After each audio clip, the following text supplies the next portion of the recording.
Election का result आया, जिस तरह की तवक्के हमको थी उस तवक्के के हिसाब से हमको रिज़ल्ट नहीं मिला।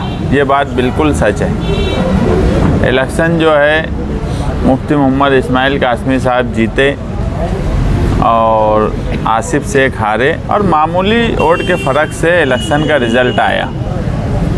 इस पूरे इलेक्शन में जो तब्दीली की बात हम लोगों को बोल रहे थे कि इस शहर में 25 साल के जो हालात हैं उस मुद्दे पर इलेक्शन गया नहीं। तब्दीली की लहर पैदा होंगी ऐसा हम मानते थे, जिस हिसाब से लोग हमसे बात करते थे, मगर वो तब्दीली की तरफ भी लोग हमको जाते हुए नहीं दिखे। लोग जो है बिरादरी की जंजीर में इस तरह से जकड़े हुए थे कि उनको निकाल पाना हमारे लिए मुश्किल हुआ। हम उसमें नाकाम हो गए।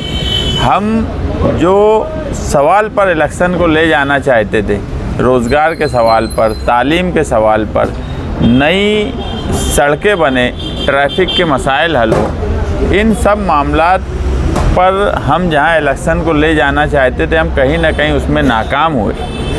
हमको जो वोट मिली वो हमारी तवक्के हमको कतई ऐसी नहीं थी जिस हिसाब से हमारी कैंपेनिंग चली। और हमको लोगों ने जो बातें बोली कि हमने इलेक्शन बहुत अच्छा लड़ा, हमारी कैंपेनिंग बहुत अच्छी थी, सब कुछ हमारा परफेक्ट था, इसमें ना पार्टी के जिम्मेदारान को इस मामले में कोई शक शुबा है, ना पार्टी के जो लोग शहर भर में काम काज कर रहे थे उनको कोई शक शुबा है। हम ये बात मानते हैं कि अव्वल दिन से वोटिंग के दिन तक हमारी पार्टी के लोगों ने मेहनत की, हर तरीके से काम किया, मगर जिस तरीके का रिज़ल्ट आना चाहिए था वो नहीं हुआ। मालेगांव शहर के लिए ये बदनसीबी की बात है कि असेंबली इलेक्शन में लोग दो हिस्से में बढ़ जाते कि ये इसको हराएंगा इसलिए इसको वोट दी जाए, वो उसको हराएंगा इसलिए उसको वोट दी जाए। ये तरीक़ाकार ही जमहूरी निज़ाम में बिल्कुल बराबर नहीं माना जाता। और इससे हमको आज क्या नुकसान हुआ है पार्टी को वो हमारे सामने है। हम आज उसके ताल्लुक़ से मीटिंग बुलाए थे, कल हम उस पर कमेटी बनाएंगे और जायज़ा लेंगे कि यार हमको आगे क्या करना चाहिए। मगर जमहूरी निज़ाम में ये मालेगांव शहर के लिए अच्छी बात नहीं है, मालेगांव शहर की तरक्की के लिए अच्छी बात नहीं है कि सिर्फ दो लोगों के बीच में लोग बढ़ जाएं। ये जमहूरियत नहीं हो सकती। और हम देखें हैं कि मजहब का सहारा लेकर भी जिस तरीके से इलेक्शन लड़ा गया, ये भी दस्तूरी और जमहूरी मुल्क में मुनासिब बात नहीं है। आपके सामने मैं हमेशा एक बात एकदम साफ बोलता हूँ कि हमको सियासत में नफ़ा नुकसान अपनी जगह, मगर सियासत में जो दस्तूर और जो जमहूरी निज़ाम है बहरहाल वो अपनी जगह कायम रहना चाहिए। आज महाराष्ट्र का जो रिज़ल्ट आया वो बहरहाल महाराष्ट्र के मुसलमानों के लिए और ख़ास तौर से मालेगांव शहर जैसे मुसलमान जो हमेशा सबकी रहनुमाई करते, उनके लिए ये रिज़ल्ट बिल्कुल अच्छा नहीं है। सज्जाद नुमानी साहब का जो बयान था वो बहरहाल फ़िरका परस्तों को ताकत पहुंचाने का काम किया। इसमें भी कोई शक शुबा नहीं है कि हमेशा हम ये बात बोलते हैं कि इस मुल्क में हमेशा दस्तूर को हाथ में पकड़कर हमेशा इलेक्शन और सियासत होना चाहिए। तुम जब अक़लियत को इकट्ठा करने की बात या एक साथ करने की बात करेंगे तो उस वक्त मेजॉरिटी कहीं ना कहीं एक साथ होने की तरफ जाएंगी। और मौलाना सज्जाद नुमानी साहब के बयान ने महाराष्ट्र में यही काम किया और वो असर सिर्फ महाराष्ट्र तक नहीं रहा। आप देखेंगे इसका पूरा फ़ायदा आज की सेंट्रल की मौजूदा सरकार बीजेपी ने उठाने की कोशिश की कि महाराष्ट्र में एक रहेंगे तो सेफ रहेंगे। इस तरह की जो बात हुई, जगह जगह मौलाना सज्जाद नुमानी साहब का बयान जो है वो सुनाया गया और कहीं से ये ज़रूरत नहीं थी इस तरह का बयान देने की। पार्लियामेंट का इलेक्शन हमारे सामने है। जिस हिकमत अमली से अक़लियत ने काम काज किया था वो किसी से छुपा नहीं है और उसका हमको रिज़ल्ट भी मिला था।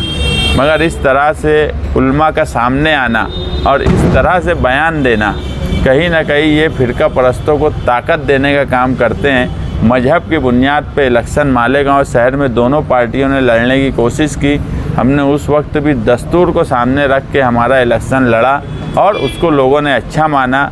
हम कहीं से इस रिज़ल्ट से बिल्कुल मायूस नहीं हैं। इलेक्शन के अलग अलग रिज़ल्ट हर वक्त होते हैं। आप देखेंगे यही मालेगांव शहर है जहां पर 4 महीना पहले पार्लियामेंट के इलेक्शन में कांग्रेस के निशान पर 2 लाख वोट मिली थी, और वही आज कांग्रेस पार्टी का सिंबल आज भी असेंबली में था जो 7,000 तक बमुश्किल पहुंच पाया। बोलने का मतलब यह है कि इलेक्शन की नौइयत अलग अलग होती है। हम असेंबली इलेक्शन में सिर्फ एक चीज़ में जहां चूके, वो बात हम मानते हैं कि हम दुश्मन डिसाइड करने में नाकाम रहे कि हमारा पहला दुश्मन कौन है, मौजूदा एमएलए है या साबिक एमएलए है। ये चूक हमसे हुई है, इसके लिए हम एक कमेटी बना रहे हैं और वो चूक को हम जल्द से जल्द दूर करेंगे। और दूसरा जो मामला था, हमने हमेशा पार्टी जनता दल के वक्त से और अभी समाजवादी में पार्टी मुखालिफ सरगर्मी अगर कोई किया है तो हम उसको नज़रअंदाज करते आए हैं कि नहीं चलो जाने दो, नज़रअंदाज करो। मगर उसका असर ये पड़ा कि इलेक्शन के आखिरी वक्त में जिसकी 2 वोट की हैसियत नहीं रहती वो इलेक्शन के आखिरी वक्त में हम तकलीफ़ देने का काम करता। तो ऐसे लोगों को हम पार्टी से फ़ौरन निकाल देंगे। आज जिसको जाना है वो आज चला जाए, वो हमको उससे कोई गिला शिकवा नहीं रहेगा। लेकिन जो लोग पार्टी मुखालिफ सरगर्मी में रहे हैं, कमेटी के लोग उनका नाम देंगे। हम फ़ौरन उन सब लोगों को पर आला लोगों से बात करके उनको पार्टी से निकालने का काम करेंगे। वो इसके ताल्लुक से वो अगर अपनी बेइज्जती अगर आज समझ रहे होंगे, मैं मीडिया के सामने उन सब लोगों को मैसेज दे रहा हूँ, अगर आज वो समझ रहे होंगे कि हम निकल जाएं तो आज बेहतर है वो पार्टी छोड़ के चले जाएं। कल अगर हम उनको पार्टी से निकालेंगे और अखबारात में देंगे, अगर उस बेइज्जती से बचना हो तो आज चले जाएं, हमको कोई गिला शिकवा नहीं है। दूसरा ये कि हम जो है इलेक्शन की कैंपेनिंग अच्छी हुई, मीडिया के लोगों ने भी हमारी तारीफ़ की, शहर के सरकर्ता अफराद ने भी तारीफ़ की। मगर सियासत में वोट और चुन के आना यही आवाम का रिज़ल्ट होता है। अब हम भी कहीं ना कहीं हमारे उसूल, हमारे कामकाज, हम भी अब सियासत और इलेक्शन के हिसाब से करेंगे। हम जिस हिसाब से लोगों का कामकाज करते आए हैं, इस शहर के तमाम ही लोग ये बात जानते हैं कि जितना काम सियासी तौर पे हम करते हैं अवामी खिदमत का, कोई नहीं करता। हम अवामी खिदमत उसी तरह करेंगे, मगर कुछ न कुछ बदलाव अब हम भी हमारे पार्टी में लाएंगे। और उसूल और दूसरी जो चीज़ें हैं उसको हो सकता है कि कुछ वक्त के लिए हम किनारे करें। अब हम इलेक्शन को इलेक्शन जैसा लड़ेंगे। दुश्मन नंबर 1 कौन है उसको हम टारगेट करेंगे आने वाले इलेक्शन में, और उस हिसाब से हम आने वाला इलेक्शन लड़ेंगे। हम मायूस नहीं हैं। मुफ्ती इस्माइल कासमी साहब 1 लाख से ज़्यादा वोट मिली, हम उनको मुबारकबाद देते हैं और यही हम चाहेंगे कि शहर में अब वो कामकाज करें। मगर इस मर्तबा तो ऐसा हुआ कि ये पहला इलेक्शन है जो मैं देख रहा हूँ। ग्राम पंचायत और ज़िला परिषद के इलेक्शन में भी जो ताकतवर उम्मीदवार होता है, जो ऐसा उम्मीदवार जो इलेक्शन लड़ने के काबिल होता है, वो भी अपना 5 साल का मंसूबा आवाम के सामने देता है। मगर हम ये इलेक्शन में देख रहे हैं कि मौजूदा एमएलए ने अपना मंसूर और 5 साल का मंसूबा भी नहीं दिया।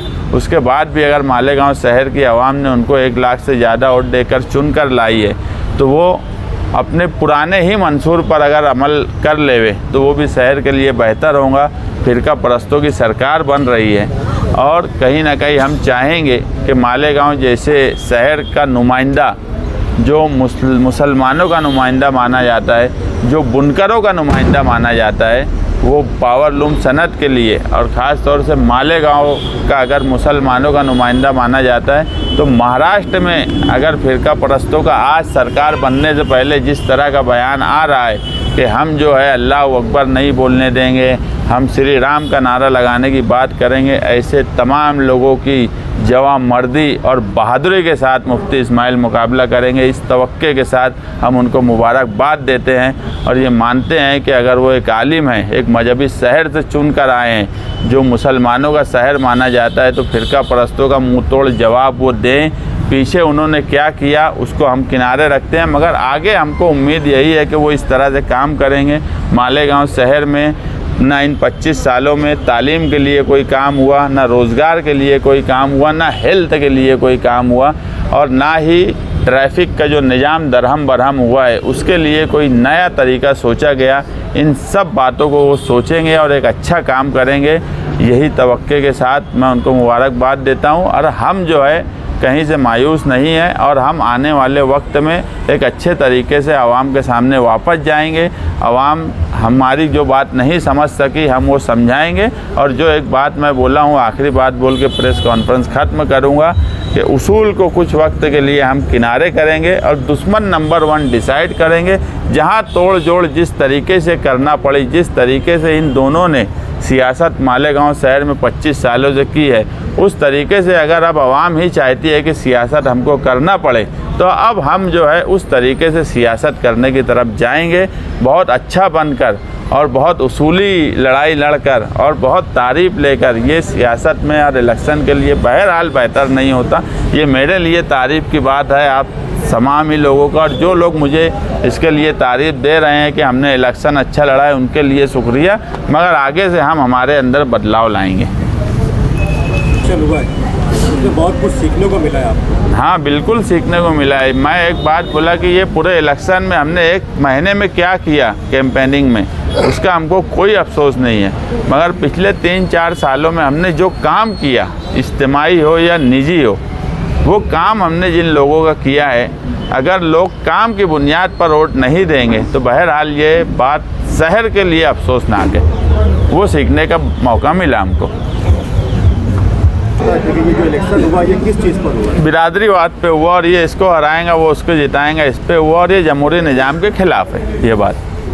मालेगांव शहर की आवाम का आप क्या सोचते हैं कि बिना इलेक्शनी जो पार्टी का मंशूर तक नहीं था, 5 साल का हिसाब किताब नहीं था, उसके बावजूद इतनी वोटें मिल जाना, मतलब शहर की आवाम का बोलते हैं कि बाशऊर है, पढ़ी लिखी है, समझदार है, लेकिन जो फैसला आया है उसको आप कैसे देखते हैं? देखो, इलेक्शन जो है सिर्फ 2 लाइन पे चला गया। हम जो बोले कि हमने बिरादरीवाद की जंजीर से इलेक्शन को निकाल नहीं पाए। दूसरा ये कि ये इसको हराएंगा वो उसके जिताएंगा, इस लाइन पे जो गया। 25 साल से शहर के हालात हैं, मगर अब जो लोग चुन के आए हैं, दोनों को 1-1 लाख से ज़्यादा वोट मिली है। दोनों का काम है इलेक्शन, किसी का जीतना और किसी का हारना। ये इलेक्शन तो बस लक बाय चांस था। वो आसिफ शेख भी लक से जीत सकते थे, मुफ्ती साहब से भी लक से जीत सकते थे। अब आसिफ शेख अनलकी हुए कि मुफ्ती साहब ज़्यादा लकी हो गए, ये डिसाइड करना मेरे लिए ज़रा मुश्किल है। अब वो आप बता दो कि कौन लकी हुआ और कौन अनलकी हुआ। इलेक्शन का रिज़ल्ट जो फैसला है वो सिर्फ लक पे हुआ है, इसलिए दोनों अब क्या काम करते हैं वो अब आवाम के सामने है। हम हमारे काम काज में बदलाव लाएंगे। अब आप भी बिरादरीवाद की सियासत शुरू करेंगे? नहीं, हम ये बोले कि हम हमारे काम काज में बदलाव लाएंगे। अब बदलाव किस तरह से लाएंगे वो हम कमेटी बना के तय करेंगे। और ऐसा हुआ कि महाराष्ट्र में 2019 से ज़्यादा आज समाजवादी को वोट मिली। उम्मीदवार बहरहाल जो पोजीशन थी वैसी, मगर वोट का परसेंटेज पहले से बढ़ा है, तो बहरहाल ये समाजवादी के लिए अच्छी बात है। और यूपी जैसी रियासत में देखेंगे, आज जो 9 सीट का इलेक्शन हुआ, वहाँ जिस हिसाब से योगी सरकार ने फिरका परस्ती की, उसके हिसाब से अगर कोई डट के वहाँ लड़ रहा है तो वो सिर्फ समाजवादी लड़ रही है, दूसरी कोई पार्टी नहीं लड़ पा रही है। तो आने वाले वक्त में हम ये मानते हैं कि फिरका परस्तों से अगर कोई लड़ सकता है तो समाजवादी। और महाराष्ट्र का रिजल्ट बहरहाल 2019 से बेहतर है। आज सीट 2 है मगर वोट बढ़ी है, ना उनकी सीट कम हुई है ना वोट कम हुई है, वोट पहले से ज़्यादा हुई है। तो बहरहाल समाजवादी के लिए महाराष्ट्र का इलेक्शन अच्छा रहा। महाविकास आघाड़ी, और मैं जैसे एकदम साफ बोला मौलाना सज्जाद नुमानी का बयान, दूसरा इम्तियाज़ जलील का जो तरीक़ाकार था, ये तरीक़ाकार जमहूरी निज़ाम में नहीं हो सकता कि औरंगाबाद से एक जुलूस निकाला गया जो बम्बई तक गया और उसमें जो नारा लगा कि तेरा मेरा क्या रिश्ता ला इलाहा इल्लल्लाह।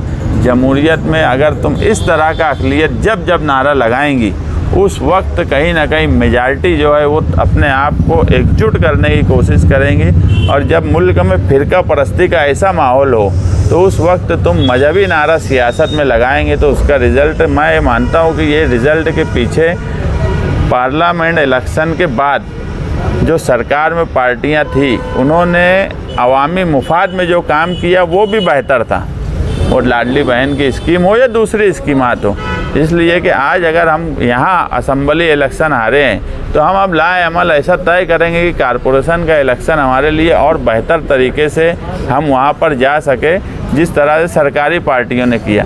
मगर इम्तियाज़ जलील का जुलूस और मौलाना सज्जाद नुमानी का बयान ये कहीं ना कहीं महाविकास आघाड़ी के लिए बिल्कुल बेहतर नहीं था और बीजेपी जैसी फिरका परस्ती पार्टी को ताकत देने का महाराष्ट्र में अगर काम किए तो इम्तियाज़ जलील और मौलाना सज्जाद नुमानी ने।